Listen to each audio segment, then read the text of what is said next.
GTV.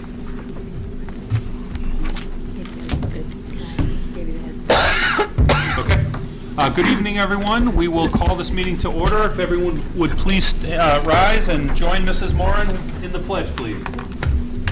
Pledge allegiance to the flag of the United States of America and to the republic for which it stands, one nation, under God, indivisible, with liberty and justice for all. Good evening, everyone. Pleasure to call this meeting to order. And I'd like to congratulate our board members who were re-elected. And as this is the first meeting after the election, we will begin with reorganization of the board. So I'd like to begin by opening up for nominations for the position of chair, please. Mrs. Vermakowitz. Yes, I'd like to nominate Jared. Okay, we have a nomination for Jared. Are there any other nominations for chair? I'd like to nominate Heather. Okay, we have a nomination for Heather. Are there any other nominations? Oh, this is way too far. We gotta get it.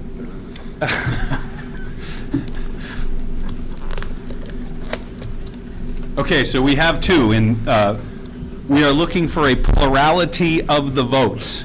May I have a question? Please. We have two, and it's the first time we've had two in a very long. Can we hear from the nominees to see what their thoughts are, so that we can have a better discernment of who we would like to choose? Mrs. Trapaz, Mr. Talbot? What kind of thoughts? I don't know. You got nominated? Are you looking to be chair? Are you happy? Well, if I may, Mr. Bulkey, Dan, thank you for the question. I'll try to project a little bit. It's hard hearing you on the other side of the table. I would say that thank you. It's an honor to be nominated for this. Thank you, Ellen.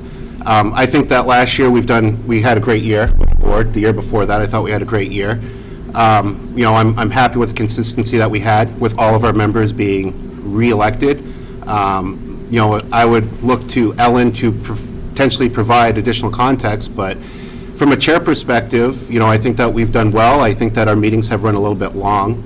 I think that we can all acknowledge that from the work that we've done. And I would say that, regardless if it's Heather or myself, I'm happy with Heather as well. I think that she's been a good chair, but the things that I would try to look at is just our time commitments, and some of our conversation and dialogue has been well, but I think that we tend to repeat each other consistently, and that would be one thing that I'd look to potentially work on with individuals. But again, I've been happy with Heather, and I think Heather's really steered us through the past couple years, and she's been in the position for quite some time. Thank you, Jared. I appreciate that. Yes, I need to project so you can hear. Thank you, Retta, for the nomination. I have enjoyed being your chair for the last 2 years. I think we have a great board. We have a great work ethic. We respect each other, and I enjoy doing it. So yes, I think we need to reel in the time a little bit, but I know we've had a lot on our plate that we've had to go through this past year, and I think COVID has been intense for the last 2 years. So thank you.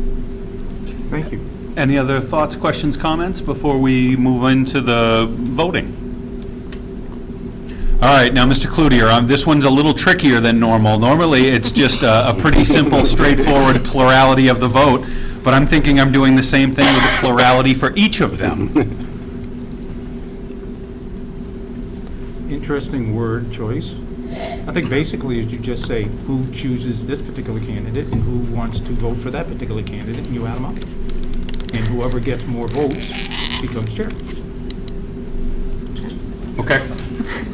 So I think we will take Mr. Cloutier's advice, and we will do it that very way. So we will say who votes for Mrs. Trapaz, and we'll have you raise your hands. And then we'll say who votes for Mr. Talbot, and we'll have you raise your hands.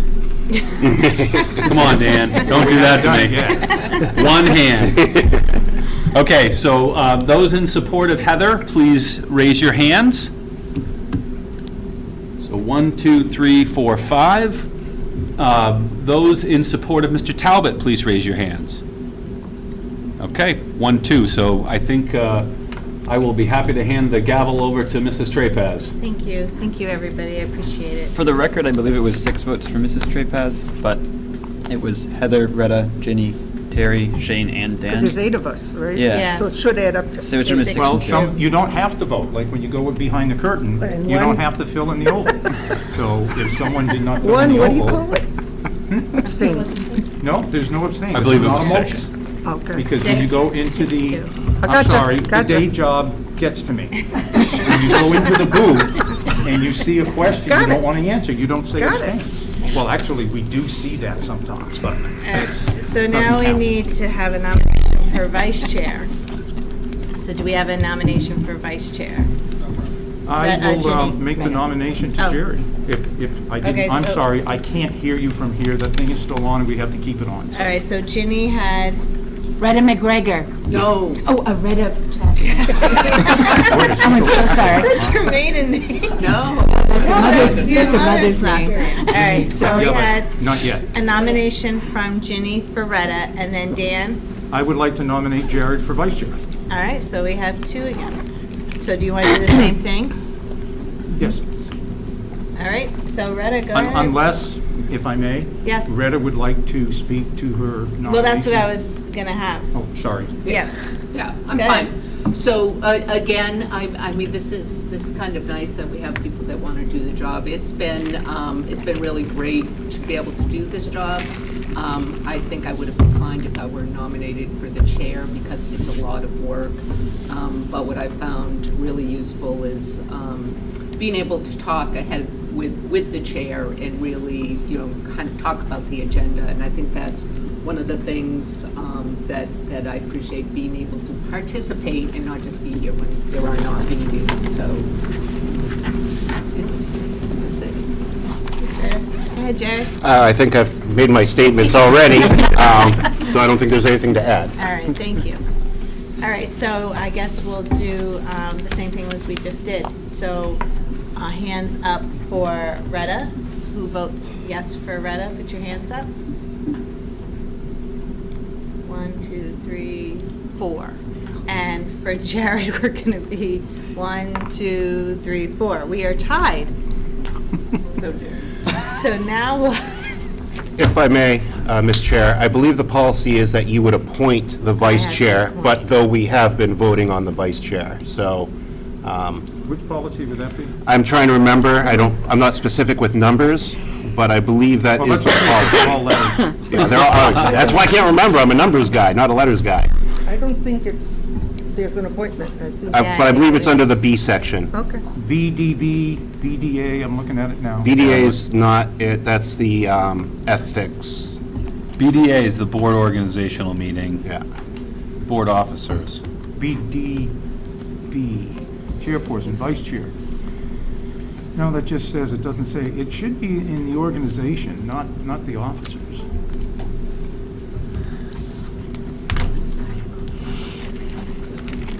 Well, whoever didn't vote could vote. No, there are 8. Everybody There's only voted. 8. There's 8 of us. You're not going to get me out of the 9. You're just not going to. There's 2 things that are done at the state when you get a tie. One, we can either agree to revote, and if the revote comes 4-4, then sometimes they'll do a lottery.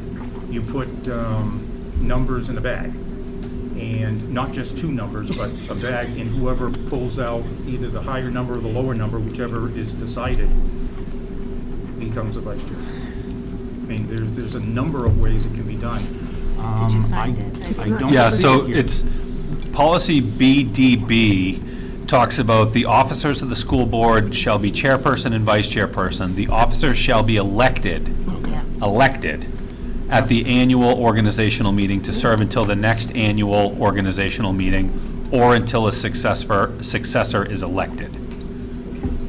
So it needs to be elected. So I think you revote. Okay. And there's nothing else in there in this policy. All right, so do we revote? Revote. Yeah, that's the problem right now. Yeah. Because we have 8 people, Yep. not 9. I'll make a motion to revote, even though I don't think that we had anybody in plurality or successful, so I don't know if that follows with Robert's rules. Yeah. I don't think it's a motion to revote. I think It's the just chair, another- chair another- just says, okay, we're going to Just vote. revote We're gonna- because it was even. All right, so we'll revote, see if anybody changes their vote. All right, so for Retta as vice chair, raise your hand to say yes. Oh, jeez. Okay, and for Jared, say yes. 1, 2, 3, 4. So we're at 4 again. So I think we're gonna need to pick a, Mr. Chair, if I make a suggestion, maybe we should table the vice chair until we have a full until after we board. have the 9th person. Just a suggestion. We could. Yep, you could do that. Because we'll be Yeah, interviewing I was this thinking the week, same thing. Yep. and then we can do. So we could do it not Wednesday, but the meeting after that. And the only thing that would potentially be a problem is if Mrs. Trapaz couldn't be at the next meeting, there's no vice chair to step in. Right. But you could do the election vote, and then whoever wins that Yeah, can sit. or I think we could make an argument that the last vice chair is still on the board, so that would be the last approved vice chair. But as long as we're, okay, what do you think? Is everybody good with that? Yeah, that makes sense. Okay. All right, so we'll table that. Next Wednesday. This Wednesday is the interviews. Yeah, this coming Wednesday, we're doing the school Interviews board for the vacancy. candidates. When did I miss that? We Last talked meeting. about it last meeting. We'll get to it again, and we can talk about it. All right, so correspondence, None this evening. okay? Accommodations, good news, Caleb? Not much this evening. The spring sports season has yet to start, so there's nothing to report from there. Tryouts are this week, so good luck to all those athletes. Additionally, the first field trip in a really long time happened this weekend, so just congratulations to the Performing Arts Department for managing to pull that off. It's heartening to see that kind of thing starting to come back after a pretty crazy 2 years. So. Yeah. And that's all tonight.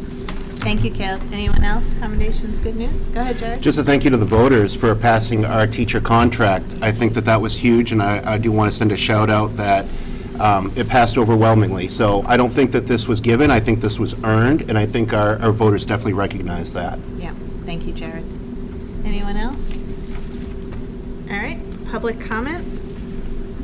I see none, so we'll move on to the approval of the March 7th school board meeting minutes. You see board retreat, but we already did that, so cross that out. So Monday, March 7th, did everybody have a chance to read? Go ahead, Ellen. I'll move to approve the minutes of March 7th. All right. Motion to approve the minutes. Ellen just did Oh, that. second, Ginny, you sorry. seconding? Any further discussion? Yep, we need a correction Yep. on page 2. The finance report was not given by Mr. Gross, but it was given by Mr. Cloutier. Page 2.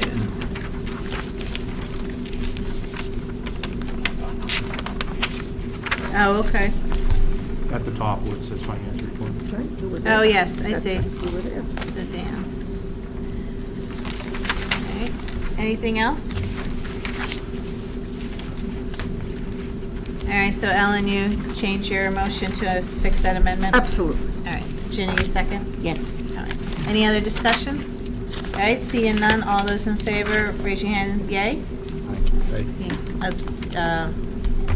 No? No, abstain. Abstaining, what's the, I We completely. need 9 people at this. My gosh, I know, motion passed. Denise. All right, so committee reports. Scott, you have financials? Sure. Before I get started, I want to acknowledge an error on my part when I was explaining a question at the last meeting, and I think the question was from Jared and/or Dan, and it had to do with the Capital Reserve Fund. When I think the question was how much money would be in the Capital Reserve, and this had to do with the theater project. And my response was you would have enough money in that account regardless of whether the voters approved it or not. And what I was referring to erroneously was during your retreat, I had given you a handout, but the second line was if approved on 7/1/22, another 200,000 would go in. So I just wanted to at least to acknowledge that because it might have impacted how you would have voted, but at least publicly, I wanted to acknowledge that. Long story short is, we had $255,000 in the capital reserve fund right now that is not earmarked for anything. There's more money in it, but we have not done the scoreboard and a couple of other things. With the voters' approval last week, you'll have $455,000. And again, if we allocate $300,000 towards the theater project, you'll have somewhere between 155 and 180 left. But I just wanted to, I was thinking of this sheet, not what the right answer was. So I just wanted to at least acknowledge that. In terms of your manifest tonight, you have a manifest in the amount of $1,585,320.47. The vast majority of that deals with payroll, taxes, and benefits, a little over $1.2 million. Your special ed activity, a little over $49,000, mostly out-of-district costs, as well as a little bit of special ed transport. We are using another vendor, Safe Wheels, in case some of you did not know that. Durham has been unable to fulfill all of the special ed needs, so Safe Wheels is helping out in that respect. In terms of general expenses, almost $250,000 there. The largest expense is the SAU assessment for March. And let me see what else is kind of noteworthy. We did replace doors here at the high school, the boiler room. They were completely rusted and they couldn't get the doors open. So we did replace those, and we have been doing security camera repairs, and we installed a few extra security cameras due to vandalism that we've had over the past year to try to monitor that. So those are really, and there was nothing that was over $5,000 for food service. So those are the highlights this time around. Go ahead, Dan. I'd like to make a motion, we approve the manifest in the amount of $1,585,320.47. Thank you, Dan. Do I have a second by Shane? Any questions for Scott before I take a vote? All right, seeing none, all those in favor say yay. Raise your hand. Opposed? Abstaining? All right, we are unanimous. The next agenda item is signatures required for the MS-22. This is a Department of Revenue Administration form, and essentially, you should have received copies of this in your packets for your review. It's just everything that was approved by the voters goes on the MS-22, and again, it's the total appropriation, for that, and I'll pass those around. You'll note that this particular copy, not only does the superintendent sign it, but also the school district clerk. It's one of the few where the clerk actually has to sign it. Next agenda item was the update on the Goffstown Windows project. This is that ESSER 2 grant, and we got good news. The state approved our ESSER 2 final project. Good job, Mr. Gross. For the Windows. Thank you. And so the bids are due this Thursday, and we'll have a bid opening at the SAU Friday morning at 10 o'clock. And I know we had several vendors do the walkthrough of all of our schools, so we're optimistic that we'll have responsive bidders. So we'll let you know at your April 4th meeting. We'll have a bid recommendation for you at that time. Good, Jared. Thank you, Mr. Chair. Scott, for ESSER 2, do we need to have a public hearing again to expend those? You did. You have already met your obligations to accept and expend both ESSER grants. What you're going to see a little bit later on is that part of the transparency of ESSER spending is to meet with stakeholder groups, et cetera, which I've been doing continuously.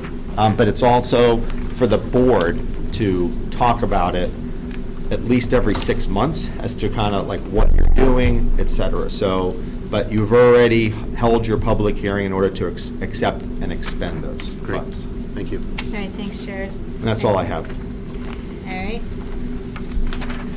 Budget Committee, I know Jared? Yeah, thank you, Mr. Chair. Budget Committee, I know that we're still going through our committee assignments soon, but there is a Budget Committee meeting tomorrow.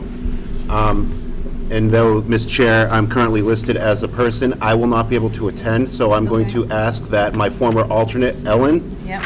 attend the Budget Committee meeting tomorrow at 7 o'clock here in the library. And would you let them know who can, Yes. You can go, Ellen? Okay, thank you, Ellen. All right, so tomorrow. All right, thanks, Jared. PNC? PNC has not met since our last meeting. We're scheduled to meet on April 4th. Okay. All right, thank you. Policy Review has not met, but we are to meet Monday, the 28th at 5:30. We'll talk about committee stuff later as to see if we have the same members again. C&E? C&E, It's going to be in May. it's going to be in May? Yep. Okay. And it'll be the, kind of the annual review of goals, kind of report out by school. It'll be that kind of traditional May C&E meeting. Okay, I thought we were going to have a Strand meeting in March. No. No, we had planned on just holding them. So we had that on the agenda, but we don't have an agenda pulled together. We don't have a need for a meeting in March. We're planning on just the meeting in May. Okay, Sorry about the confusion around that. okay. So I guess the C&E has gone to May. Okay, thank you, Jenny. All right, Facilities Planning Committee, Jared? Thank you, Mr. Chair. Now that things have calmed down for the administration, we'll be looking to actually hold this meeting, so we will make sure to work with Ms. Moran to get the public notice out so that we can have that meeting scheduled. Perfect. All right, thank you, Oh, Jared. excuse me, we don't Yes. have a date at this point, though. Correct, we do not. All right, Superintendents Report. Thank you. Well, we haven't met since school vacation week, so I hope everyone had a great school vacation week. It was certainly needed time off for teachers and all of our wonderful faculty in our building. So we hope everyone had a nice time and ready to get back to work. I wanted to let the board know that Mrs. Nix has resigned as our school board rep. So she did let us know, I think, last week or the week before. So at this point, if any teachers are interested, they could certainly reach out to me. We do, by policy, have 3 vacancies for teachers on the board, so if anyone is interested, they could please let me know. We already heard a little bit from Mr. Hagner about the performing arts trip, but I wanted to just share a little more. They had a wonderful trip. They went to Radio City Music Hall. They got a behind-the-scenes tour from a former student who is now in kind of an administrative role, actually a former school board member's daughter. Philip Pankos' daughter is one of the kind of key people at Radio City. They got to go watch a performance of SpongeBob at another high school, and then they had the chance to see a Broadway show. And I told Mrs. McCann, bring them all back. Let's not leave anybody in New York City. So she assured me she brought them all back. So they had a great time. So many thanks to Mrs. McCann and Mr. D and all the people who put that out and organized it. I sent out links from the New Hampshire Department of Education to what the DOE is calling the 603 survey. And this is something this is the 3rd year that they've done this now.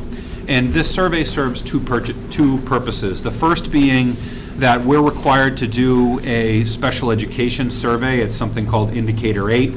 And this survey meets that requirement, but it's also available to members of the community and as well as people who don't have children. So that information was sent out I sent it to our entire group of staff and parents, and we'll have to wait and see what the response looks like from Goffstown, and we'll review the responses when we do. Spring athletics are starting. I did want to thank our winter coaches. Tough time to be a coach this past winter. If you think about the COVID spikes that we went through in December and January, this was an incredibly hard time to be a winter coach. So many thanks to all of our coaches and advisors who kept moving and kept going, and we didn't have seasons that were shut down early or anything like that, and we'll look forward to a great spring season as well. This board hasn't met, but I wanted to let you know that over vacation week, we were notified that masks were no longer being required by the CDC on school buses. So I sent that communication out over the vacation week. So when we came back, there were no masks required on buses. I did want to let the board know that the USDA is investigating extending the free lunches for everyone program. So Mr. Gross and Mrs. Bizzarro will watch that very, very closely, but there seems to be some momentum around this, and we think that this is something that could be happening in the very near future. We did not have any new board members here in Goffstown, but we did have 2 new board members in New Boston, and we did a small new school board member orientation for them. This is something that we wanted to do pre-COVID. COVID put a little bit of a damper in that, but we got back on that and had our 2 new board members come over to the SAU. They got to meet people, they got to get a tour of the space, and then kind of by departments, we went through and did kind of an overview and talked about school board members' roles. We talked about confidentiality, non-public sessions. So I think it was a good informative session, even though we have returning board members. And this is something that we've wanted to put in place. So many thanks to Mrs. Moore and Mr. Gross and Mrs. McGrath for their work. And we just kind of did it and pulled it off. So that went well. We have been working on our new teacher induction program. So we had an administrative meeting last week where we have been working on the planning and kind of the vision. And just to let everyone know, we are looking at a 2-year new teacher induction program. So if you think about what you need to know year 1, and you've got teachers walking into the building, they don't know their way around the building, they don't know the system, they don't know the culture of the schools, they don't know where the bathroom is. And to think that they're gonna kind of learn everything they need to learn in their first year is probably a little too much for us to ask. So we're looking at a 2-year program, and we're very excited. And now that the contract and the budget have passed, we'll have some money available to support that new program. I wanted to let the board know that we will be holding an SAU-wide staff meeting the first week of May. We're looking at Wednesday, May 4th, and it is the week of Teacher Appreciation Week. I thought Retta would appreciate that. And I'm very excited that we're going to have all of our entire staff from all schools, and we're going to look back and look ahead. So we're going to look back on the accomplishments as an organization over the last 2 years, and then looking forward, really thinking about our vision of school moving forward, as well as kind of the many needs that students have. We know that kids have skill deficits. We know that kids have suffered from a social emotional learning perspective, and I'd really like to lay out the vision for everybody all together. This doesn't really pertain to Goffstown, but I'll just let you know that there's a new town administrator in New Boston. Gentleman named Paul Branscombe has joined New Boston as the new town administrator. That position has been open. It's hard to believe, Scott, it's almost been a year at this point. So they have been without a town administrator, so we're very pleased to welcome Paul and look forward to working with him. I wanted to let the board know that we are processing 3 early requests for first grade. So you will have hearings with these parents in the month of April. So I just want to let everyone know that 3's kind of a lot. We don't typically get that many, but we will be processing those at your board meetings in April. And Mrs. Kohler shared some information with me from the New England Math League annual contest. And this is a big annual thing, and this is all of New England. So all of the New England states are part of this. And at Mountain View, they did very well. The 6th grade contestants came in 19th place, 7th grade came in 19th place, and grade 8 came in 14th place. So they all improved. And just to give a little context, all of those 3 grade levels, the last time we did this in the 1920 school year, were all in the 20s in terms of where they placed. So they made some nice growth. And if you think about all of the schools and all of the students in New England, it's a pretty good accomplishment. So thanks to Mrs. Kohler for sharing that, and congratulations to our students that represented us well. That's all I have, and I'm happy to answer any questions that anyone may have. Thank you, Brian. Anybody? All right. I have a Go question, ahead, but Dan. it's related but not related. Please. What time are we meeting on Wednesday? 6. 6. Thank you. Right, Denise? Yes. Yeah. All right, any other questions? Go ahead, Shane. Brian, quick question about the teacher induction program. Do we use like a mentor type of model for that? Yeah, so we will. So we have always had an informal teacher mentor program, but there have never been, it's been very informal. It's that we basically had someone that we identified as a support person for a new teacher, but there were no requirements of you have to talk about how to do parent-teacher conferences, how to enter grades, how to hold, class discussions about a particular topic. There was never any sort of mandatory, you have to cover this, and there was never any kind of a stipend. So the teachers did this kind of out of the goodness of their hearts to help their fellow colleagues. So we are looking to not only provide a stipend to those mentor teachers, but to have a formalized program that will be partly delivered for all of our new teachers in a group and partly in collaboration with their mentor teachers. So we're looking at those kind of two parallel tracks. And we'd like this to be as teacher-led as we can. So again, this is all brand new, so we're still kind of in the design phase, but we're very excited about this because we've never had money available to pay mentors in the past. And as always, I appreciate your detail because my next question was going to be, is there a stipend associated? So, thank you. Yeah, and we've recognized, and I'm looking at Mrs. McGrath over in the corner, this is something that we've wanted to do for some time. So we've been talking about this for a number of years, and again, we kind of had a little bit of a COVID curveball thrown at us, and now it's time to get all these kinds of things that we had been planning, got to get them done. So we're happy to, do this work. It's important work. And we've had a program for many years where we teach a book. We call it the Green Book. It's Instructional Practices by Teachers for Teachers by Bill Rebus. And we've taught that book for many, many years. And this was always part of the work that Mrs. Barry did with our new teachers. So now instead of it being kind of more MC driven, it's going to be more of a group. And again, we're looking to have teachers be a significant role in this moving forward. So we're excited about this, and I think the teachers are excited too. And certainly, this is a hard profession. And if you think about, and when I tell you a little later, and I share with you the list of retirements that we have, we are losing a lot of brain power in this SAU. We are losing an incredible number of very talented master teachers, and we need to build the next generation to replace them. So thank you for those questions, and we're very excited about this new program. Ellen, go ahead. Yeah, will we be providing some training Yes. for the, because I was part of a mentor program for a number of years, and the training I thought was very helpful to Good. those who were the mentors. Then the mentees got a lot out of it. If there's enough structure and feedback, then we'll know how we can improve upon it and help these, because teachers innately help each other, I have found. Teachers are wonderfully helpful people. And they help each other and share everything, and Yep. to have a formal process, I think it's very, very helpful for new people. Agreed. Very helpful. Thank you, Ellen. Any other questions for Brian? All right, you're all set with your superintendent's report? I am, thank you. All right. Moving on to old business, Scott?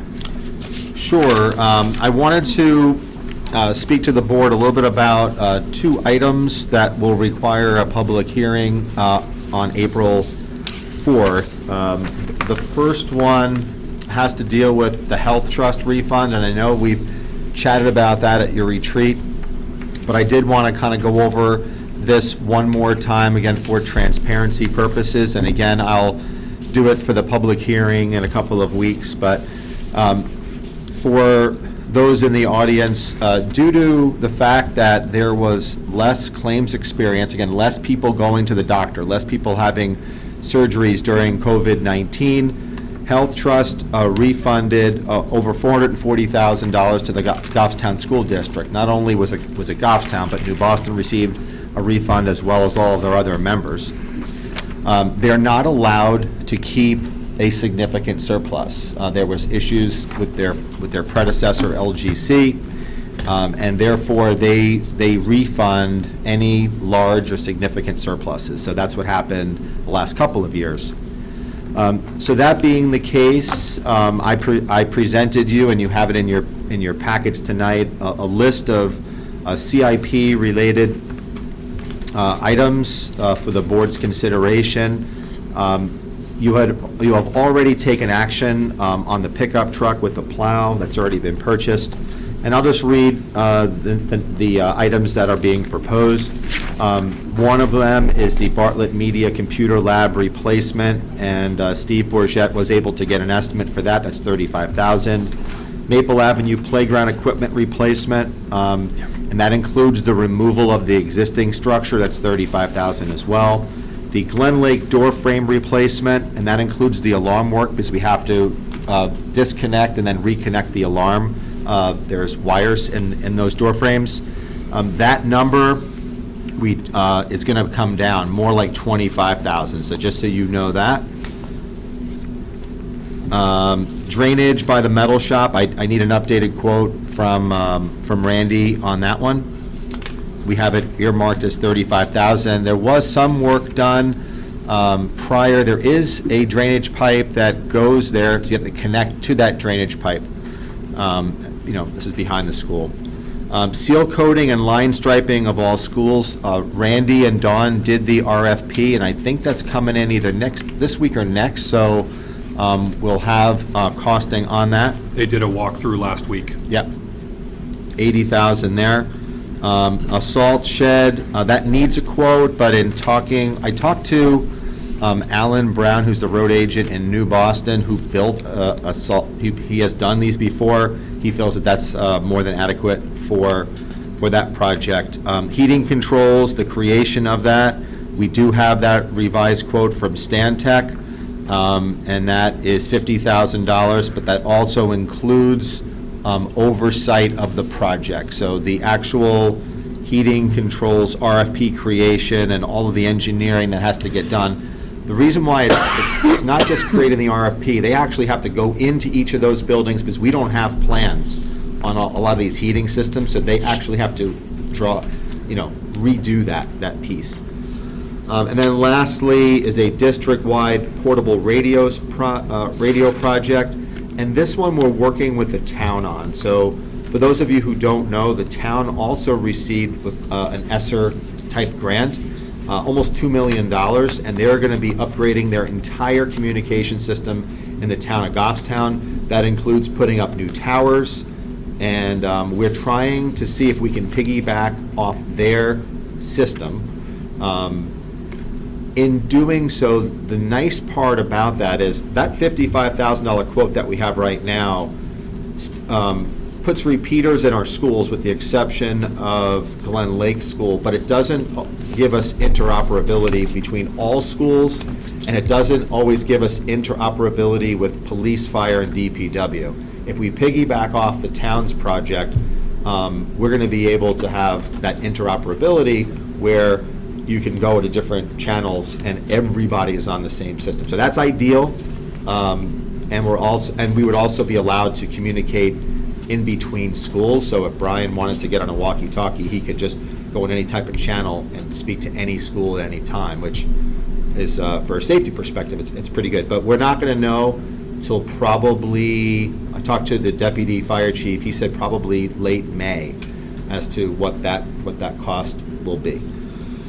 So below that are additional CIP-type projects. Again, we have our replacement tractor in CIP for 2023. That also included, and I'm trying to remember what Randy called it, Brian, it's a plow, box plow, is that what you call that? Yeah, I think so. Yeah. And we have locker room floor refinishing at Mountain View. The door security, we're looking to earmark for a public school infrastructure grant. And then we have been painting at Mountain View, and then we also have cafe tables. So that's kind of where we're at with the Health Trust refund. No actions needed tonight, but I wanted to let you know that this is what I'll be presenting for the public hearing. Any questions? Thank you, Scott. Anybody have questions? All right, seeing none. And then on that, trying to kill two birds with one stone, while we have this public hearing, There'll also be one on expending ESSER 2 and ESSER 3 funds. So as I mentioned earlier, the board has already accepted and has the ability to expend those funds already, but this is part of that every 6 months, trying to make it as transparent as possible. So you should have another sheet in front of you. Again, you talked about this during your retreat. The first is ESSER 2, a little over $1.1 million. Our Windows project, will know more what that cost is going to be at your next meeting. We've earmarked $968,000 for that, and that includes your architectural and your construction management fee. I did submit the Mountain View bus turnaround conceptual plan approval to the state. That was about a week and a half ago. I have not heard from them. I will contact them prior to April 4th to see if we can get that moving. Indirect costs, you'll recall at the SAU level, we will be taking indirect costs for these projects to help with grants administration. And the amount that's in there is the highest allowable amount. Odds are it's not going to be that much, but I wanted to at least put that in as a place mark. Going to ESSER 3, that's a little over $2.5 million, and you'll recall that a little over $500,000 or 20% of that must be spent on student remediation needs. And just for the public's benefit, here's what we've done already. We have a district-wide tutoring program, and that's for this school year and next school year, about $60,000 for that. We currently have a dean of remediation. That dean has been instrumental in connecting students and parents with support systems, whether it be social emotional or academic, and that has worked out pretty well. Done a lot of enrichment programs, especially on the social emotional side of things. I think we have, at least I'd say 8 to 10 different enrichment programs at all of our different schools, so that's worked out pretty well. We did fund a special education teacher this year at Bartlett. We also are funding a half of a guidance counselor position. The other half is already in our budget for this school year and next school year. Again, that is to assist kids at Mountain View. Also has a social emotional learning component, mental health type component to it. IXL online learning platform, that was also, that provides additional supports, academic supports for students in an online format. We also used these ESSER funds for 2 district IT positions as we brought in much more technology would be Chromebooks, laptops. We had to do a lot of server work, reconfigurations. That proved very helpful. Those positions were repurposed. We had repurposed 2 other positions in our budget next year to accommodate those IT positions. So those are no longer going to be funded in the next budget because we repurposed 2 positions. We did rapid testing at the transfer station. That is no longer taking place. And we had firefighter EMTs doing that. Now the SAU is doing that testing, and that's every day. So the nurse gives a referral, they call up the SAU, and that is done on an as-needed basis.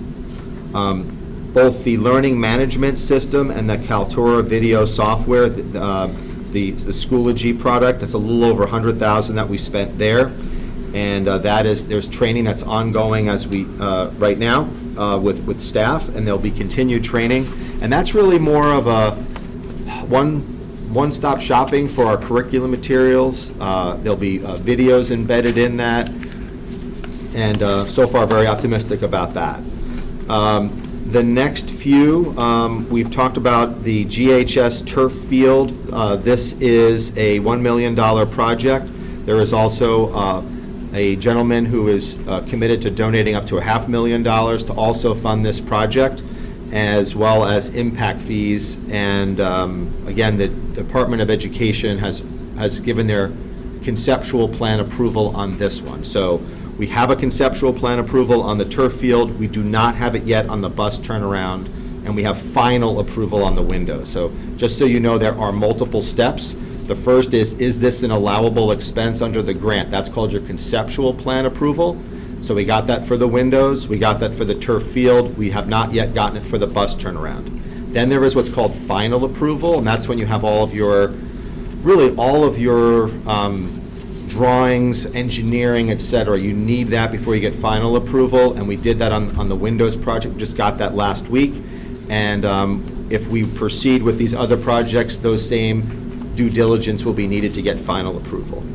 The GHS electronic message board, that is $28,000. You'll recall that the high school has received donations from prior classes. So there's 2 or 3 classes that have donated their funds from class dues, and the high school wants to use those for an electronic message board sign.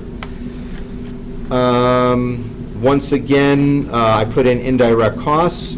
Again, probably won't be as high as $76,000, but it's in there as a place marker. We also have $100,000 for mental health supports, and we've had some conversations about what that might look like, but that's something that the administration is still working on in terms of, you know, what that might look like.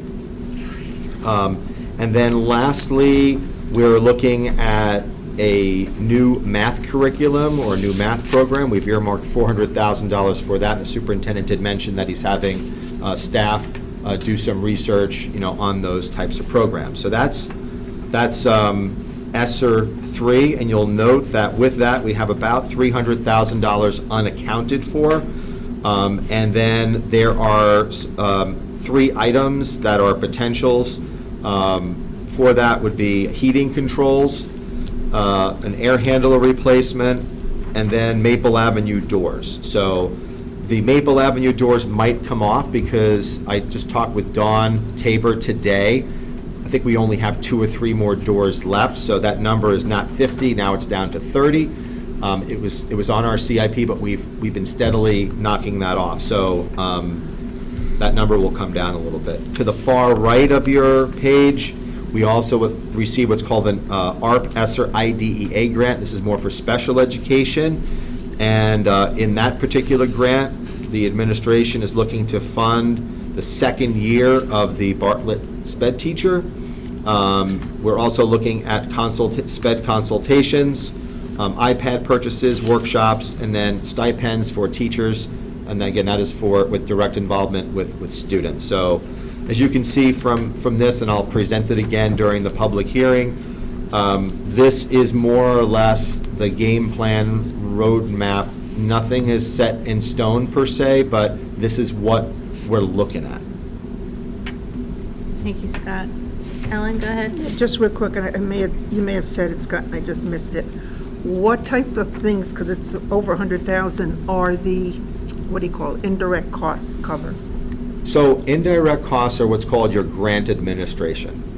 So you're allowed, districts are allowed to keep about 2.5% to 3%. I think I'll get you the exact number. I think it's 2.7%. You're allowed to keep that for grant administration. So all of the work that I've been doing in terms of writing the grants, administering the grants, calling up the DOE every other day, all those types of things, you're allowed to retain fees, essentially, or costs to deal with that.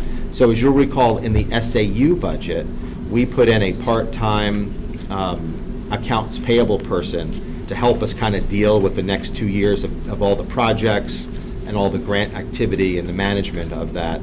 And the indirect costs then allow us to pay for that position without the assessment going up, your SAU assessment. So these monies go, if I may, Go ahead, Ellen. go to the SAU. Correct. But like I said, it's over $100,000 for one part-time staff person? The Or it allocation. goes to offset the business right, administrator's salary? No, the allocation, you're correct. The allocation was for 2 years of that Years. position at Yeah. approximately, it was a part-time position, but if it triggers a certain threshold of hours, and if the person that we hire wants to have partial benefits, we have to pay for those partial benefits per our personnel agreement at the SAU, it could be upwards of $50,000 a year. With FICA. Part-time. Yes. Yeah, because you're talking about I think it's around $20-something, $22 an hour, I think. And then when you add in benefits, it's very possible that it could get there. Okay, thank you, that's exactly what I. Now, if this person that is hired does not need benefits, then obviously we'll see that come down much more. Thank you. Thanks, Ellen. Go ahead, Shane. Scott, for the sake of clarity, under the ARP ESSER IDEA grant, Right. the SPED consultations, could you just give a little details to what those could be? So, in speaking with Dr. Doloff, these would be with outside, consultants. So you might need to have a consultation with a psychologist or with a behavior specialist. That's what my indication. Brian, am I off base with that, or? That's exactly right. And those would be people we contract with? Yeah. Yes. Yeah. Thank you. Okay, thanks, Shane. Any other questions for Scott? Jenny, did you have your hand up? No. No?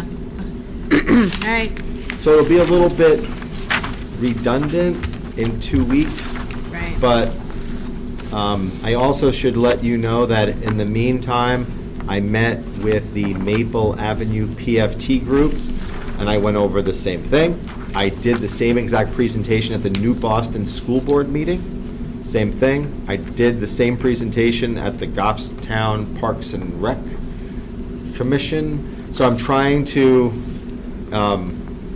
Caleb, you were there. I did not really quite this, but I talked about at the student council meeting. That was about 2 to 3 months ago. So I'm trying to hit different groups. I don't have to do them all by a certain time, but over a period of time, I have to try to hit as many, groups as I can.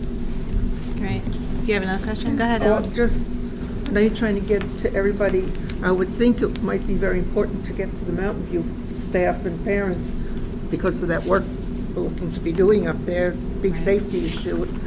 I think it would be important for the staff and the kids, the parents, to know just what we're Right. looking to be doing. Yeah, And it's just, It's a for me, major it's just a matter of undertaking. time and trying to schedule Yeah. all of these things in. I also met with all of the principal secretaries as well, and so again, we're trying to, the administrators have already, our principals and administrators have already kind of seen this because they were part of formulating it, but trying to hit different groups. Yeah. So the next would be teachers. I have to meet with our unions. So there's different constituency groups that I'm going to be meeting with over the next couple of months. I think it would be good that parents be aware of those major Absolutely. projects and what these funds are being used for. Right, definitely. Hopefully, they come out and take advantage of that opportunity. Right, But I think it's important that they're part of that. definitely. Thank you, Ellen. So you're all set, Scott? Yeah, that's it. All right, new business. I think on the back of your agenda is the ethics policy review that everybody needs to review every year. The ethics policy, BCA. Is it on the back of your agenda? No. I don't see Is it in your thing? Didn't we just reapprove it or re-adopt it? Yeah, we did. What it Yeah. Very says, recently. Yeah, what it says you is, did, oh, these member statements will PCA. be presented to each member at the annual board organizational. right. So it's just to review.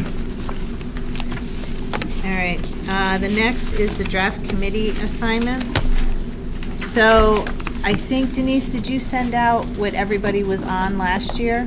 Okay, so you have an email, I don't think it's in your packet, of what everybody was on last year. If you're happy with that, we can leave it. If you want to change stuff, then we can change it. And then Janelle's, obviously, name has been crossed out. And then we're going to have another person that will also. So Ellen, was there some that you Well, I wanted to did change? study it. I didn't run it off and bring it with me because I was hoping we'd have a sign-up. But I did look through it, and in my opinion, I think it's very lopsided. We have one board member who's on 6 or 7 different things, another on 5, and 2 on 2. I find it to be lopsided, and once again, I really think educators need to be on C&E. I think it's critical that people who know public schools need to be on that committee, and we're not. So Well, And I'll be readjusting what I'm willing to do. yeah, of what- absolutely. We're not making because- decisions tonight, but you But can we don't have send the me. sign-up thing, so it You sounded like It was emailed to you. what we're in now, but No, not a that blank, sign-up thing? the blank It's a blank sheet. So one. You all got a blank sheet? yeah, we got that in the packet on Thursday, in the Okay, maybe it's on emails. another page, because the only one I saw just listed where we were. Yeah, that was a different one, but we can get you I can- a hard copy of that. Hopefully, it's still coming through. 'cause And on that's the C&E is second Ginny and Retta right now, because Janelle's off. And you're an alternate. And so you can be on it. document. Yeah, well, But, yeah, so if everybody can give me what they want, if you want to change or add or whatever, and then when we get the new person, then we can find out from my input them. is just that I think it needs to be a lot more balanced. And, Well, everybody does what they can do, and it goes by what their Yeah, I'm not time gonna and go there. commitment is. So, go ahead, Dan. I was wondering why there are only 2 members on C&E. I thought we used to have 3. Janelle, Janelle, but she's not on. on the not form listed I there. have. Yeah, Isn't on she's there with her supposed to name be, crossed off. yeah, I don't know why Okay. her name's off, but she was the 3, Ellen was the alternate, and Sam is the New Boston rep. Yeah, I was just looking for, okay, Janelle crossed off works for me. I mean, we Yeah. had 3, so that's okay. Yeah, we always have 3. Okay, cool. So, next to each committee, it gives the time and the day, and everybody picks what they're available for. So if somebody can only do one, then that's what they can do. You know? Go ahead, Jared. Thank you, Mr. Chair. I know that I was the alternate on the A&F committee. Yeah. Is the committee currently meeting, and if so, do they need me to attend that meeting until somebody comes for a third member? We would like to meet once we are reorganized. Right. Okay. Or we can meet at the next school board because it was the, Yeah, we need to have a third person to fill in for Janelle. So, and the other question was, do we want to, there was some talk about meeting at 6:30 again rather than Yeah, 6. 6. Because at 5:30, we'd go an hour and a half. At 5, we'd go 2 hours. It's a big committee, and there's a lot to do, and we all know Scott talks a long time. So I think Hi, the answer Scott. is A&F, we want to start. So let me know what you want to do, if you want to stay as an alternate. Yeah, I guess- I don't know if it's going to be April 4th as a first meeting. That's the question. If the meeting is needed before our school board meeting, I can definitely attend, but I would Yeah. rather have a different person there, and I would Absolutely. be the alternate. Yep. I just know that we need 3 to get through Right. for quorum and some of the other items that we Right. have. And I want to give Didn't we change whomever, what? Didn't we change that? No, it's always It was 3 no, it's 3 members, with 1 alternate. right, but there were 2 for a quorum. Yes. Yes. But if you have only 2 people designated, you Right. need 2 people to be there because you can't have one as a quorum. Right. one person. Actually, if there are only 2 designated, both have to be there and it's still a quorum. Yeah, but if it was you and Something Heather, happened, and right. Heather wasn't able to show up, Right. we Then would we have to wouldn't have a cancel the meeting. meeting. Right, we'd have to cancel. So I doubt we're going to have an A&F Okay. April 4th. And whomever we appoint Wednesday, I want to give them an opportunity to look at it. But obviously, everybody here gets first dibs, so send me what, even if you write it out, or I don't know if we don't have the sheets in our packet. We can bring them Um, Wednesday if someone wants to fill one out Yeah, and then you Wednesday. can just hand it to me. So, all right, anything else about committees, subcommittees? Well, just for giggles, I thought you were referring only to the next meeting. I was. Yeah, So- April 4th. Is Heather going to be able to make the next Yeah, I'll be meeting? here. You want to meet at 6:30 for A&F? We can if you are ready to Is- start doing that. Is Mr. Gross available to meet at 6:30 for A&F? at the Of next- course. Yeah. So I Jared is think we'd love completely to up to meet. you. I will be there if you're having a meeting. I guess we To are. help fill out, so. Sorry I asked. It's fine. A lot of words. All right, Scott, and then right? policy Yeah. is meeting Monday. Shane and Dan, are you still up for doing Yep. at least the policy for Goffstown for Monday? I think so. If Okay. anybody else wants to jump in on policy now. Yeah, if they want to Wide come in. open. Yep. I'm really the Carter. All right, so get those to me as soon as you can. I guess we'll bring them Wednesday. All right, so field trip information. Okay, so we actually have two field trips that we're going to talk about. And the first, I'd like to welcome Lisa, if you would come up and join us. This is Lisa DeMarco. She's one of our world language teachers. And Lisa, along with Mrs. Ford, are looking for the board's approval to take a group of students back to Italy. Yes. And this would be the February vacation of next year, so 23. So Lisa, I'll hand it over to you if you want to give the board a little bit of an overview of the trip that you're planning. Sure. And talk a little bit about the collaboration with Pinkerton as well. Absolutely, yeah. So, yeah, Hi. thank you for having me. Mrs. Ford and I are looking to travel February 2023 to Italy for 8 days. We're doing a trip that's specifically linked to what they do in the Latin program. We are going with Pinkerton Academy. We're doing a personalized tour. So that means that we're able to kind of revise things and make it really personal. We're able to add activities. We're going to several, things that are actually in the Latin text that the kids have been reading for the last several years. And the Pinkerton group that we're going with, we have traveled with these two teachers back in 2017. We went with Pinkerton on a private tour, and they have a great rapport with their students. They're very similar to us in their mindset and the way that they run things. It worked out very well, so we're excited to do this with them again. We're going with EF, which we've traveled with 3 times in the past. Once with Pinkerton and then once on our own.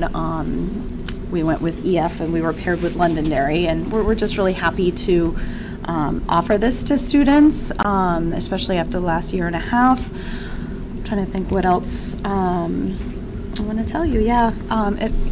We're excited to do this kind of private tour, but in going with Pinkerton, we're able to kind of fill the bus, as you could say, which allows us to have a little bit bigger numbers, which basically allows us to kind of personalize things, and we'll get to hike Vesuvius, which, if we'd gone on a normal tour, that wouldn't be on the docket. So we're really excited to do this again and to work with Pinkerton. We've had a really great experience with them, and I think some of our students that traveled with us, several years ago have, lasting friendships with some of those Pinkerton kids that they traveled with, so.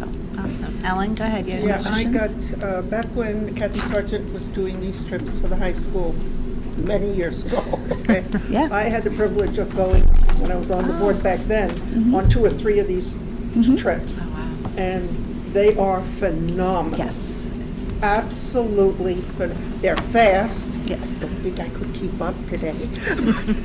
But they are phenomenal. Yeah. And there's a lot of changes at Pompeii right now, so. Oh, yeah, we're very excited. And Rome is a remarkable place, so is Naples. So I'm glad to see this is happening again. I encourage people to, for $3,800, I mean, that is something.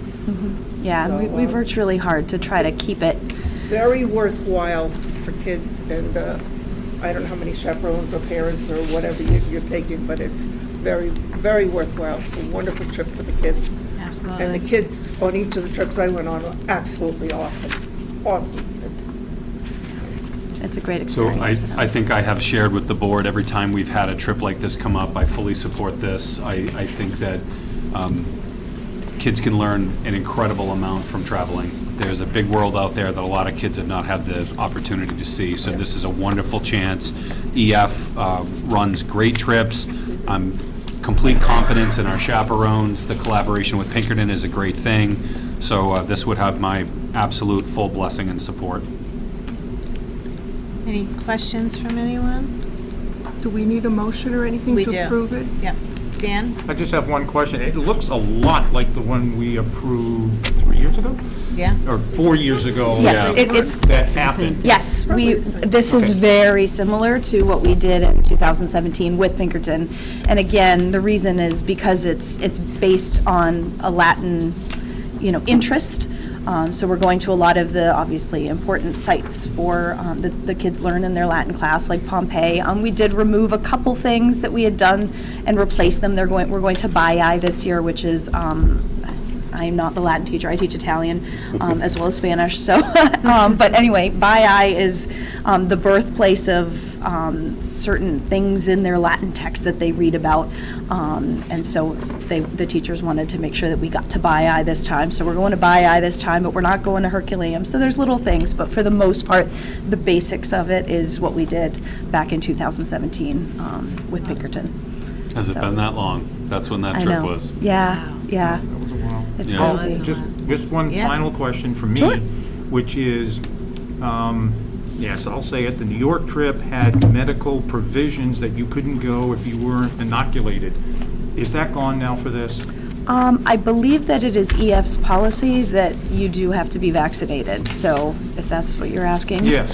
So you have to have a COVID vaccine in order, Yes. so. And that also becomes a problem getting into certain areas within Italy. I know that there's certain regulations within, they have a green pass where you have to show your vaccines to be able to enter into certain museums and public places. So I think that the tour company decided that it just makes it easier for them if, versus having to keep kids, out of certain areas that they're not allowed into if they haven't been vaccinated. And I know. So it's a policy of EF, the travel Yes. company, at this point? Yes, that is what I understand, yes. I will share that the New York City pieces that Mr. Cloutier was referencing, I think they did drop that. So when we actually ended up going, I think that you didn't have to have that proof of vaccination. But at the time that we brought the request to the board, that was Yeah. the policy of New There York City. were a few areas that you required it to like Oh, enter. you were still required, Yep, Caleb? Radio City was the big one, where you weren't allowed to enter without proof of, so. There were still, not everywhere that we were expecting, but definitely some areas you were required to have it to enter. So it's good that they require that in advance, so that way Yeah. It people would be can go awful, there and end up Yep. having to sit out. be awful to get there, travel all the way to Italy and then, Yeah. not be allowed to go see certain things that you would Yeah. hope to see, so I can understand why they do that. Right. Anyone else? All right, so we'll need a motion. Move to approve this field trip. All right, so Ellen has a motion to approve this field trip. Is there a second by Ginny? Any further discussion before I take a vote? Go ahead, Dan. Just because it's a discriminatory practice, I can't support, I love the trip, okay, but I can't support the discrimination. Okay. But what was regard to? Vaccine.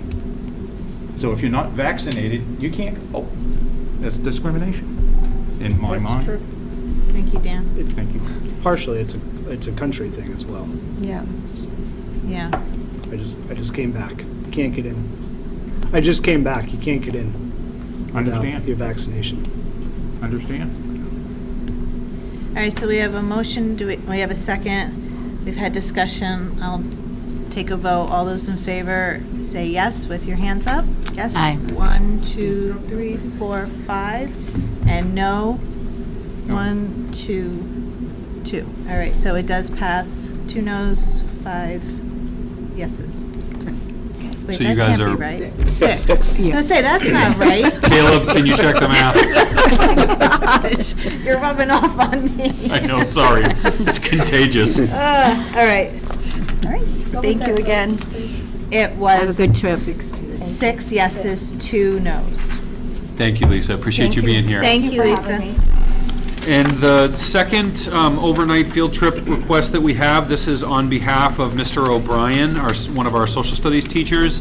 And we have 3 students who ran for positions to participate in what's called the James O'Neill Legislative Leaders Training for New Hampshire Youth in Government Legislative Session. And this is James O'Neill, was a long-term, I believe this is the story, James O'Neill was the superintendent in Merrimack for a long time, and when he retired, he decided he would run for state rep.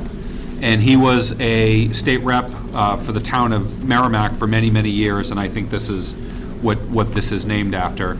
So we have 3 students who ran for and were elected to leadership positions. At this point, I believe only 2 are participating, but we have 3 eligible students who were invited to participate in an overnight on April 7th, 2022. This will be taking place overseen by the YMCA and New Hampshire Youth Board, and this will be at the Comfort Inn in Concord, New Hampshire. So we are seeking the board's approval for an overnight field trip for up to 3 students for the James O'Neill Legislative Leaders Training. Thank you. All right. Thank you, Brian. Any questions for Brian on this trip? Go ahead, Dan. It's a Thursday to a Friday, I guess, and I guess they're gonna be trained till, according to this, 10 o'clock at night, and the purpose of staying over for a 30-minute trip home? Yeah, this is when- one, yeah, this is one of those funny ones that because it's so close, you know, could our kids just commute? The board may recall that we asked you to approve the FBLA field. In Manchester. I was And that's in gonna talk about Manchester, but they have to stay to be part of the, whatever thing that they're Yeah. doing that is associated with other, but, okay. A lot of stuff happens with getting to know other kids, and, yeah, it's Right. important stuff after. Okay. Further questions? Go ahead. It says time of return, 8 a.m. Well, I believe if you reference the bottom of the sheet, this is in advance of the larger, full Youth and Government Legislative Session on April 8th and 9th. So my guess would be is that they're leaving from the hotel where they spend their overnight and going straight to the larger session. So that's part of the reason it's an overnight, because I would guess the session's held very close, probably in Concord, so they just go from the hotel there rather than having to drive down that night and return the next morning. That's what I can infer from That's why you're at 8 o'clock, this. because something is happening on the, so are they commuting on the 8th and the 9th? I believe, I mean, I'm not part of this. I have friends who do this. Some of them are the ones who were elected. To my understanding, the session on the 8th is in Concord, close to this location, so anyone who's not elected to a leader position would be commuting up the morning of, but if they are with that leadership session, they're staying over that night rather than having to commute down at 10 p.m., come back at, probably, leave at, 7 in the morning, so. Hey, be restful, although I'm not sure how much rest you're gonna get. All right, is there any other questions? We'll need a motion to approve this trip. Motion to approve the trip. I have a motion from Ginny. Do I have a second? By Shane. Any further discussion before we take a vote? All right, all those in favor, raise your hand, yay. Aye. 1, 2, 3, 4, 5. All right, we're unanimous. Motion passed. Thank you. thank you. All right, school staffing. So school staffing, for your approvals, you will see a long list of 1, 2, 3, 4, 5, 6, 7, 8, 9, 10, 11, 12, 13 teachers. And on this list are some absolutely remarkable master teachers. We are losing an awful lot of incredibly talented teachers. I've received letters from all of them and talked to several of them. I think unfortunately, there are a lot of people that were close to retirement and COVID pushed them over that date. So I'm very sad to see these people go, but we're happy for them. It's always a bittersweet thing because these are people who've been with us for a long time. These are very talented, dedicated educators. So I'm happy that they're at the retirement point of their career, but I'm very sad for us, and there are people here that are going to be very hard for us to replace. So with a lot of, I would say, sadness and regret, Athena Chisholm, Nancy Gelly, Sylvia Osecki, Cindy Rivard, Denise Baldwin, Andy Colton, Jean Heineman, Lorraine Morensky, Jenny Sinclair, Muriel Orcott, Abby Andrews, Eric Romaine, and Jeannie Roy. Wow. Go ahead, So Ellen. just out of these numbers, without names, how many are leaving for other jobs as opposed to retiring? Oh, I believe 0. So these are all retiring? These are all retirements. Oh, my God. And there are a couple people on this list that I hope might be willing to talk to us about some part-time work. But no, these are all people that these are retirements. Wow. Go ahead, Shane. So there's a lot of retirements. Are we posting these positions like as soon as possible? Yeah. Okay. Because I know many districts are posting, so Yeah, we and- want to make sure. And interestingly, the board has heard me talk for many years that some positions are harder than others to fill. That's still true, but at this point in time, even the ones that used to be easy to fill aren't easy anymore. So it used to be years ago, if I had an opening at Maple Ave, we could expect to get 100, 150 to 200 applications. We are not seeing numbers like that for even sort of general elementary ed positions. We're just not. There's a serious shortage of people entering the field. And then some of the more critical areas, like Abby Andrews. Abby's a French teacher. French teachers are not going to be easy for us to find. Ginny Sinclair is a math teacher. Some of these are going to be very, very challenging for us. But again, I'm very happy for the teachers. They've all paid their dues. They've given a ton of years of service. But this is the manifestation of people being tired from COVID. And I think that there's a lot of people on this list that, had COVID not happened, would probably have worked another few years. So this is the unfortunate reality, and we're losing an awful lot of talent. But for us, this list, there are some seriously talented teachers that will leave a big void. Go ahead, Alan. This puts us, it's also cyclical in districts, people coming and going. I hate to see this many at one time. But it also puts us as a district, we're going to have a huge number of brand-new people, if we can find them. Good thing we started that new teacher induction Yes, program, good huh? thing you planned it that way. But that brings with it a whole bunch of other demands upon our school system as well. Yeah. Serious demands. I'm very glad that our contract passed, which should help. Agreed. But absolutely should help.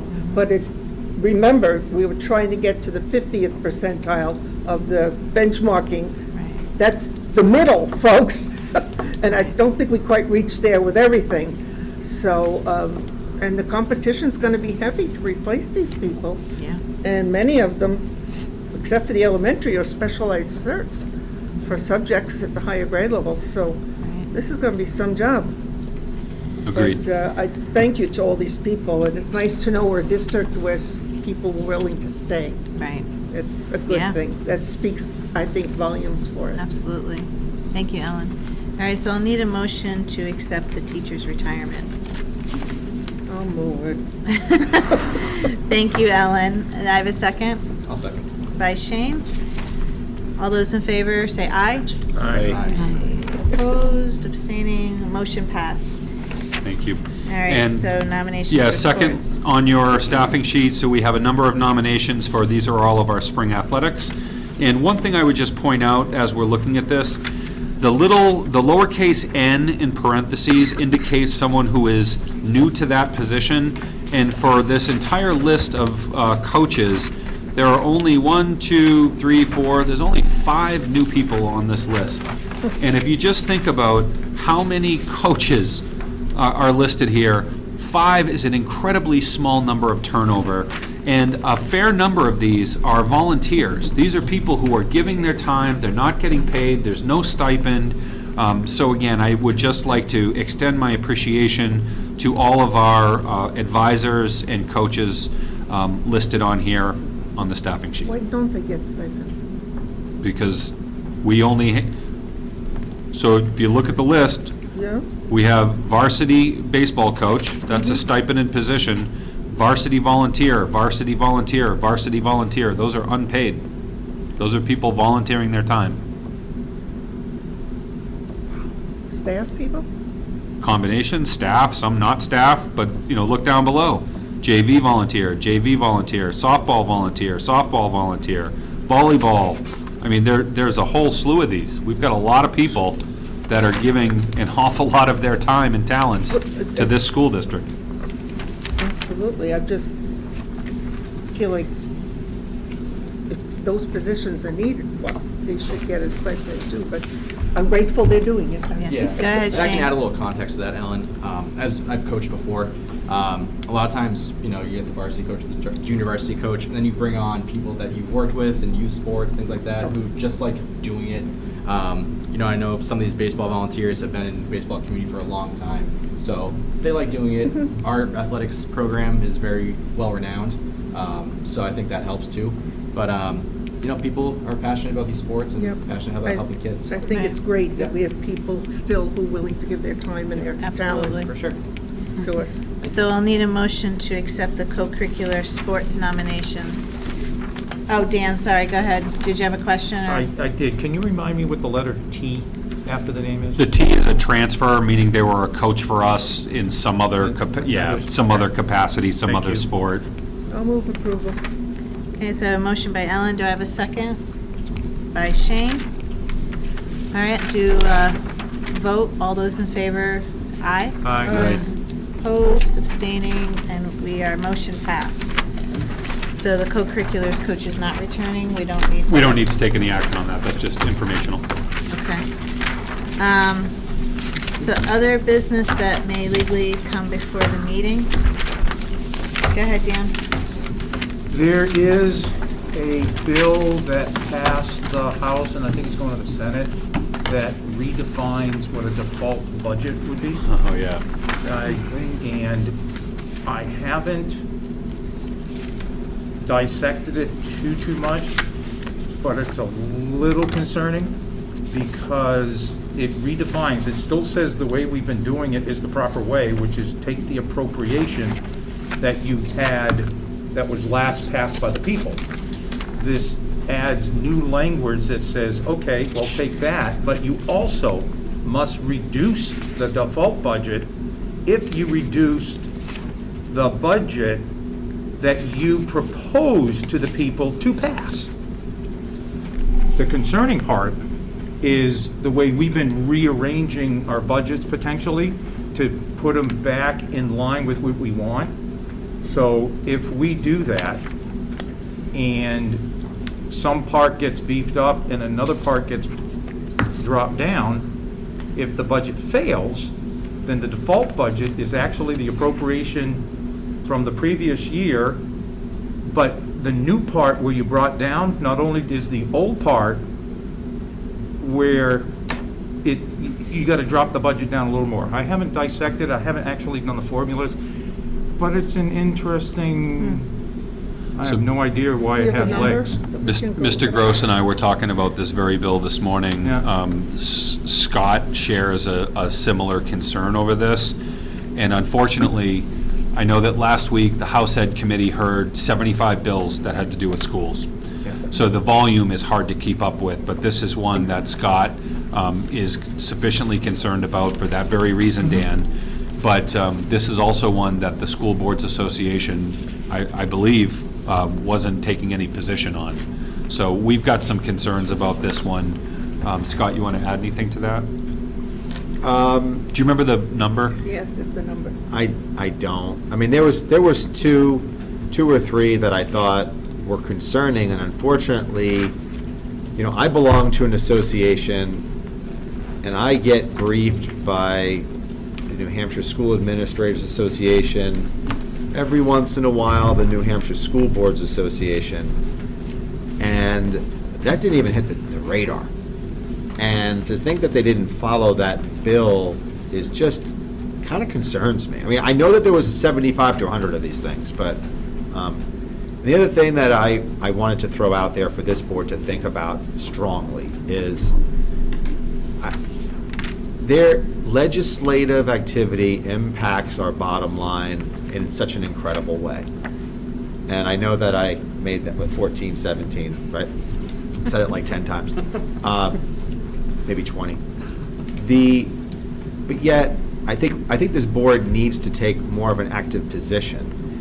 And it's almost a full-time job trying to keep track of it, but maybe the board rethinks some of their standing committees, and maybe one of them, maybe P&C is in P&C, maybe P&C becomes legislative or something, because I just think that not only is this school board, but other school boards, I think you gotta be more proactive on this. You need to be involved more, and there are so many bills that impact education and also impact the finances, you name it. So that would be my big takeaway here. I mean, the fact that we didn't know about these two bills until it's like, it passes the House is crazy. But No, I agree. Anyone else? Oh, sorry, Retta. If I can just follow up with that, I was actually thinking the same thing with PNC, because when PNC first started, it was doing a lot of communications, which are now pretty much handled by administration, and because of the volume of the legislation, I think a lot of people also want to, you know, they're not aware or don't know what it means, and I know we talked about having the representatives come to speak to some of the bills, so, you know, they can also, we can ask them questions directly, and they can help explain, you know, why they're voting certain ways, but I think it would be helpful, because it is, there's a lot happening right now in the state. Go ahead, Dan. It's House Bill 1070, 1070, and it ought to pass 172 to 162, so it was, It did pass, or? it passed the House and is going to be sent over to the Senate in about a week and a half. And is there a Senate number? there's another one that's even. It'll be the same thing, HB Okay. 1070. They swap bills and work on. There's another one, I'll get you the number later, but it has to do with tax caps, and that also, I think, passed, or ought to pass. And that one was also pegged, you know, to inflation, and it was what's called enabling legislation. Enabling legislation means that towns or school districts are not forced to adopt it, they can adopt them. And in this particular case, if a school district and/or the voters vote to approve a tax cap, and that would require a 60% vote, then whatever that cap is, you can't have a budget, you know, higher than that. And the challenge with those tax caps, and if you look at some, you know, Manchester's a good example of that. Theirs is different because theirs involves a city charter. There is an override of the tax cap by the aldermen. I don't know the I mean, this thing is like 2 pages of legislation, but that was another bill where nothing, like crickets on it, but that's significant. Like, and it's not like any of our reps are saying, hey, by the way, there's this bill out there. I mean, no. We're not hearing from them at all? I hear a lot from Joe Alexander. Right. I hear from Claire Roulard a lot. But they're not on all these different committees, you know, so you get on a committee, you might be on like justice reform or something like that, and you might not, and then I hear about it because they went to like the full House session, and I'm like, hey, this thing came up, but if you're not on House education, by the way, none of our reps are on House education, then they would not necessarily know about it, and they're dealing with 1,000 bills, 1,000 bills. In one committee.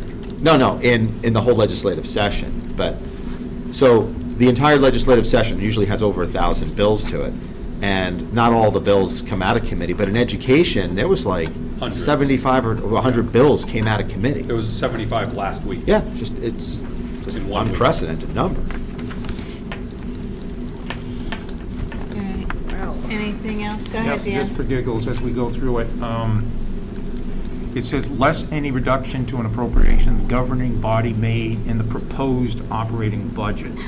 The way I'm interpreting that is not the way we do our budgets, but the way the budget is presented officially to state government, which happens to be what we're looking at today, the MS-22, which almost makes it worse, possibly because it adds up all the regular programs, all the special programs, so if that number en masse is reduced because we didn't need it in the proposed budget, it's really kind of the lesser of the default the previous year plus the proposed. And again, I haven't done the numbers, but what I gotta do is we gotta go back a couple of years, take a look at that, and what would the effect have been had this been in effect? What would our default budget have looked like? And so that would give us a better idea of whether it's really something we have to be tragically worried about, or it's just, I have no idea. It was only sponsored by one individual, so, which is Not totally unusual, I guess, but wow. The other thing to think about is the impact of something like that on default after default after default. Yeah, but we have been very good over the last several Oh, yeah, years. yeah. And so you play that as well. Yes. And it is what it is, but you really got to do the work and Yeah, go back there's a 3, lot. 4, 5 years and see what it looks like. Right. Thank you, Dan. Thank you. So the other thing is Wednesday night, we're supposed to have our interviews at 6 o'clock. We have 4 candidates. I just found out tonight that Ginny cannot come and neither can Ellen. Okay. So is there anyone else that cannot come Wednesday? You guys can all come? Because should we move it to Thursday? I mean, because we're cutting down now a lot of people here. What is everybody's thoughts? The candidates know they're coming Wednesday. So I guess my preference would be leave it like it is. Okay. We would have the ability to phone anyone in if you were, in a situation that would be helpful. If not, And can change remember, it if we you'd don't like. have to make a decision on Wednesday night.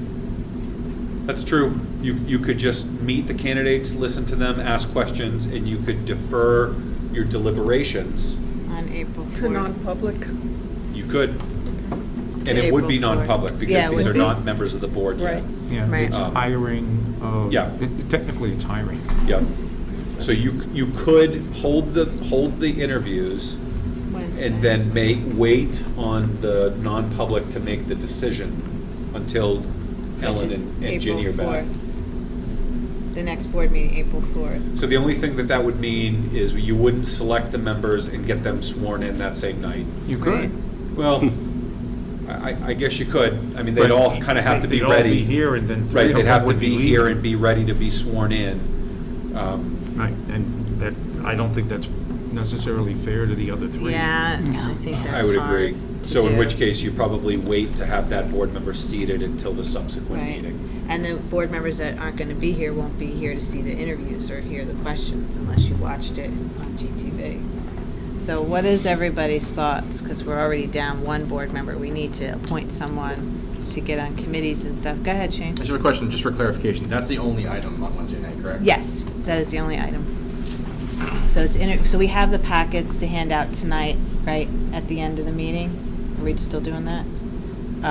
For the resumes that is kept confidential, kept to you, but it's to allow everybody to read and be prepared for Wednesday, but return them Wednesday because then they'll go back to get shredded. So what is everybody's thought? We're down 2 board members Wednesday. Do we keep it for Wednesday and then who's here appoints, or Shane? I'm personally comfortable with the idea of interviewing on Wednesday, and then we can have deliberations on April 4th. Because we do have the ability, I assume it'll be televised. Wednesday, yes. So those board members that can't make it could always Always watch the to interviews. see the interviews. But I think it is fair to have majority, as many board members as possible. Yeah, to deliberate. absolutely. So that would be my input on that. Right. Anyone else is everybody in agreement to that? So staying. You look perplexed, Jared. I think it's the will of the board. The one thing that I would be fearful of is the 2 representatives that aren't here, if they have questions, they can't get those questions asked. Right. So I don't know if they want to write them down and maybe give it to another board member to ask them so that we can ensure that if we are delaying our deliberation, the questions that they would have asked, that they are asked. We'll have the packet, so I think we could And take the Brian has from the questions, packets. right? You'll have Yep. questions for us for Wednesday. Yes, I was Alan? going to ask the your administration. packet. They're in the packet, the provided- questions, okay. All right. All right, so we're going to continue for Wednesday at 6 to But just wait on deliberations. do interviews and then wait until April 4th to go into non-public at the end of the meeting? Well, unless you want to do it at the beginning, I would say At just the do it at end. the end. And then And remember, I mentioned that there are 3 early entrance requests. Right. We can see if we could put them to the second meeting in April. We probably could do that, but we had planned on them for non-public on the 4th. 4th. Well, we also have a Public public hearings, hearing yeah. on the 4th. At the beginning. Right. So yeah, I would say we would just do non-public at the end. Okay. All right. Are you expecting to invite the petitioners for those early? For the parents? Like we have in the Oh, past? for the parents. I was. Okay. I was, only so that if, the policy does not allow any kind of a superintendent level decision, so it is an action of the board, so Yep. unless, if you didn't want the parents, but I planned on.